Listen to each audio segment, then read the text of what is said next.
అస్సలే రాదు. అందుకే నేను ఆగస్టు నెల చివరిలోనే బంతి మొక్కలు, చామంతి మొక్కలు నాటుకున్నానండి. ఇప్పుడు అక్టోబర్ నెలలో దీపావళి పండుగ వచ్చేసరికి ఎన్ని బంతిపూలు పూసాయో చూడండి. సుమారుగా 2 చిన్న బకెట్ల బంతిపూలైతే వచ్చాయండి. అలాగే ఈ నాటు కనకాంబరాలైతే 3 రోజులకు ఒకసారి కోసేస్తున్నానండి. అయినా కూడా పెద్ద మూరెడు పువ్వులవుతున్నాయి. ఇంకా ఈ బ్రిటిష్ క్వీన్ గులాబీ మొక్క గురించి అయితే అసలు చెప్పక్కర్లేదండి. ప్రతిరోజు పువ్వులు కోస్తున్నా సరే గుత్తులు గుత్తులుగా పూస్తూనే ఉంటాయి.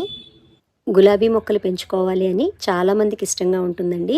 ప్లేస్ లేకపోయినా సరే ఒక్క కుండీలో పెంచుకోవాలి అనుకున్న వాళ్ళు ఖచ్చితంగా ఈ కశ్మీరీ గులాబీని, బ్రిటిష్ క్వీన్ని తప్పకుండా ఒక్కొక్క మొక్క వేసుకోండి. బోలెడన్ని పూలు పూస్తాయి. నేను కోసిన బంతి పూలన్నింటినీ గుమ్మానికి కట్టడానికి ఇలాగా దండలాగా గుచ్చేశానండి. అలాగే ఈ నాటు కనకాంబరాల్లో కొద్దిగా మరువం వేసి మాల కట్టానండి. అమ్మవారి పటానికి వేయడానికి సరిపోతుందని. మా పెరటిలో చిన్న తమలపాకు చెట్టు ఉందండి. ఈ తమలపాకులతో నేను కోసిన పూలతో ఇలా గిన్నె